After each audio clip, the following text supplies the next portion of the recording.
Hi అందరికి, welcome back to ఉన్నంతలో హ్యాపీగా. మార్నింగ్ లేచాక యాజ్ యూజువల్ గానే ముందు మిర్రర్ దగ్గరికి వెళ్ళాను. కానీ ఈ రోజు మాత్రం నన్ను నేను చూసుకునేసరికి చాలా రిగ్రెట్ అనిపించింది. ఏంటి భవాని, నువ్వు మళ్ళీ ఇలా అయిపోయావు అని నాకు నేనే అడిగినట్టు అనిపించింది. వెళ్ళి నా వెయిట్ చెక్ చేసుకుంటే 70.40 అని అనిపించింది. ఆ ఒక్క నిమిషం చాలా సైలెంట్ అయిపోయానండి. ఎందుకంటే ఒకప్పుడు నా వెయిట్ 63 kgs దగ్గర ఉండేది. పాప పుట్టాక వెయిట్ కంట్రోల్ చేయడానికి చాలా చేశాను. డైట్, వర్కౌట్ స్టార్ట్ చేసేదాన్ని, మళ్ళీ వదిలేసేదాన్ని, మళ్ళీ స్టార్ట్ చేసేదాన్ని. కానీ కన్సిస్టెంటీ మాత్రం మెయింటైన్ చేయకపోయేదాన్ని. కానీ ఈ రోజు ఒక డిసిజన్ తీసుకున్నాను. ఇంకా చాలు, ఈసారి నా హెల్త్ కోసం నేను సిన్సియర్ గా ట్రై చేస్తానండి. ముందు రోజు నైటే ఎండు నల్ల ద్రాక్ష తీసుకొని కొంచెం గోరువెచ్చని నీళ్ళలో నానబెట్టానండి. ఈ వాటర్ తాగాక నా డేకి ఫ్రెష్ గా స్టార్ట్ చేస్తున్నట్టు అనిపిస్తుంది నాకు. టీవీ రూమ్ లోకి వెళ్ళి చూసేసరికి మా డాలమ్మ ఆ బెడ్ తో ఎన్ని కుస్తీలు పడుతుందో, తనకి వచ్చి రాలేనట్టు బెడ్ అంతా సెట్ చేయడం చూసి చాలా ముచ్చటేసింది. వెళ్ళి తనకు ఒక హైఫై ఇచ్చి హగ్ చేసుకున్నాను. ఇలా అప్రిషియేట్ చేస్తే తన పని తను చేసుకుంటదండి. అది ఒక మోటివేషన్ లా పనికొస్తుంది. ఈ రోజు మా డాలీకి పూరి కావాలంట. అందుకే ముందుగానే పూరి పిండి కలిపేసి ఉల్లిపాయలు కూడా కట్ చేసి పెట్టుకున్నా. ఇంకా కుకింగ్ స్టార్ట్ చేద్దామని గ్యాస్ లైట్ తో వెలిగిస్తుంటే అవ్వట్లేదండి. సరే గ్యాస్ లైట్ పోయిందేమో అని మ్యాచ్ బాక్స్ కూడా ట్రై చేసా, అయినా అవ్వట్లేదు. కింద ఎవరైనా రెగ్యులేటర్ ఆఫ్ చేస్తారేమో అని చూస్తే అది కూడా ఆఫ్ లో లేదండి. అప్పుడు తెలిసింది ఏంటంటే గ్యాస్ అయిపోయిందా. ఈ గ్యాస్ కూడా ఇప్పుడే అవ్వాల పాపం, పూరి సంగతి ఇంకంతే. గ్యాస్ వచ్చాక చూద్దామని ఇంకా బెడ్రూమ్ లోకి వచ్చి బెడ్షీట్ తీసేసి నీట్ గా మళ్ళీ స్ప్రెడ్ చేసి పిల్లోస్ కూడా సెట్ చేసేసి ఒకసారి రూమ్ అంతా చూసి చిన్న సాటిస్ఫాక్షన్ అనిపించింది. ఇలా చిన్న ప్రోగ్రెస్ కూడా మైండ్ కి కామ్ అండ్ మోటివేషన్ కదా. మా డోలమ్మ దయ వల్ల అసలు పేలు లేని నాకు పేలు వచ్చాయండి. ఇంకా ఆయిల్ పెట్టుకొని పేలు దూకొని ఫ్రెష్ అయిపోయాను. పూరి ప్రోగ్రామ్ ఆగిపోయింది కాబట్టి ఇంకా పీనట్ బటర్ పెట్టుకొని ఇంకా శాండ్విచ్ చేసుకుంటున్నానండి. ఒక పక్క డ్రై ఫ్రూట్స్ ఉంటే ఆ డ్రై ఫ్రూట్స్ అన్ని వేసుకొని స్మూతీ చేసుకుందామని ఇంకా అందులో కావాల్సినవి అన్నీ వేసుకుంటున్నాను. లైక్ డ్రై ఫ్రూట్స్, సోక్ చేసుకున్న dry fruits and almonds and dates ఇవన్నీ వేసుకొని ఇంక వాటర్ వేసుకొని ఇంకా మిక్సీ చేసుకుంటున్నాను. యాక్చువల్లీ ఇందులోనే నేను ప్రోటీన్ పౌడర్ వేసుకుంటా, బట్ జిమ్కి వెళ్ళలేదు కాబట్టి ఈరోజు వేసుకోలేదు. ఇంతలో నా శాండ్విచ్ కూడా రెడీ అయిపోయింది. ఈ కౌంటర్ టాప్ చూసి భయపడకండి. ఏంటంటే స్మూతీ అయిపోయిందని పైకి ఇలా లాగేసరికి మొత్తం అంతా పడిపోయింది. అంటే మూత నేను లూజ్గా పెట్టానో ఏంటో అర్థం కాలేదు. సో ఇంకా సచ్చినట్టు ఇదంతా క్లీన్ చేసుకుంటున్నానండి. ఇందాకే స్నానం చేసాం, మళ్ళీ ఇదంతా క్లీన్ చేసేసరికి చిడిచిడి అయిపోతుంది నాకు మొత్తం అంతాని. ఇంకా చేసేది ఏం లేక ఇంక ఉన్న స్మూతీయే వేసుకొని ఇంకా శాండ్విచ్ పెట్టుకొని ఇంకా మా డాలమ్మకి ఎలాగైతే నేను బయట నుంచి పూరి తెచ్చుకొని తినేస్తుంది. ఇంకా నేను నా టిఫిన్ నేను తినేస్తున్నాను. ఈ రోజు లేచిన వేలాభిషేకం బాగాలేదండి. ఎందుకంటే ఇందాక స్మూతీ పడిపోయి కౌంటర్ టాప్ పోయింది అండ్ ఇప్పుడు టీ మొత్తం పడిపోయి నా ఇండక్షన్ స్టవ్ అంతా పోయింది.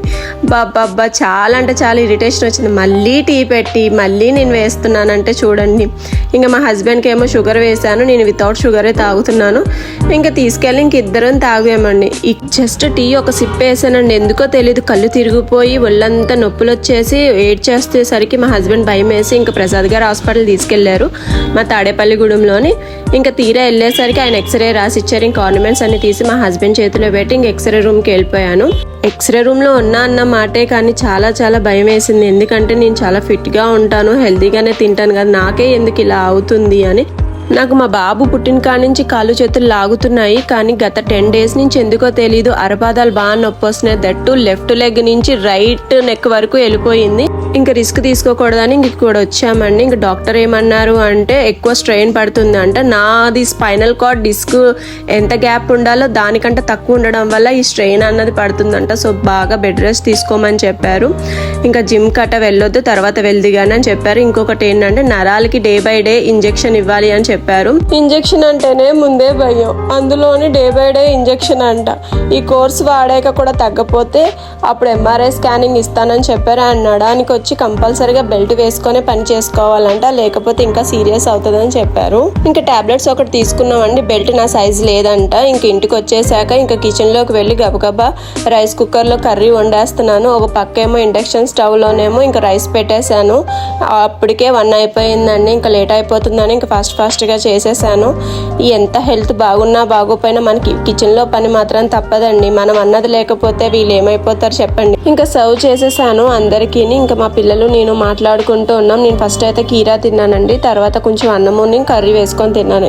ఇక్కడ మా డాలమ్మ తినే స్టైల్ చూసి నిజంగా తన ఫేస్ రియాక్షన్ చూసి చాలా హ్యాపీ అనిపించింది. ఎక్కడ లేని ప్రశాంతత అంతా కనిపించింది నిజంగా. ఇంకా పొద్దున్నుంచి నాకు ఏంటో ఎక్కడ లేని డిప్రెషన్కి వెళ్ళాను. కానీ ఈ ఫేస్ చూడగానే మొత్తం పోయింది.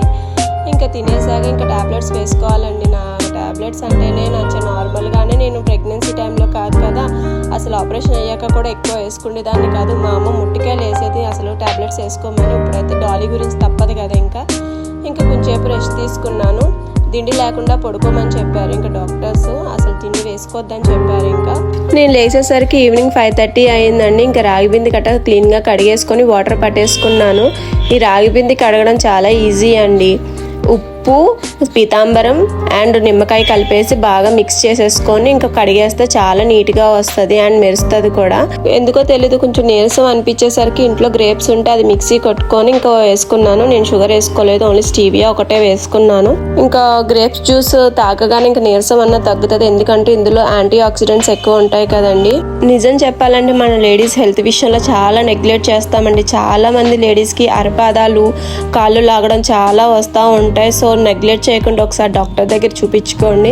ఎందుకంటే నేను ఇలా నెగ్లెక్ట్ చేయడం వల్ల నాకు ఇప్పుడు ఇంత సివియర్గా అయ్యింది. సో మీకు అలా కాకూడదని నేను కొంచెం చెప్తున్నాను. సో నా వీడియో నేను ఇక్కడితో ఎండ్ చేస్తున్నాను. నా వీడియో మీ అందరికీ నచ్చిందని అనుకుంటున్నాను. నచ్చితే లైక్ చేయండి, షేర్ చేయండి అండ్ కామెంట్ చేయండి, ఎందుకంటే మీ కామెంట్ నాకు ఒక మోటివేషను. అండ్ సబ్స్క్రైబ్ చేయడం అస్సలు మర్చిపోకండి. మరొక మంచి వీడియోతో మీ ముందుకి. అంతవరకు టేక్ కేర్ అండ్ బాయ్.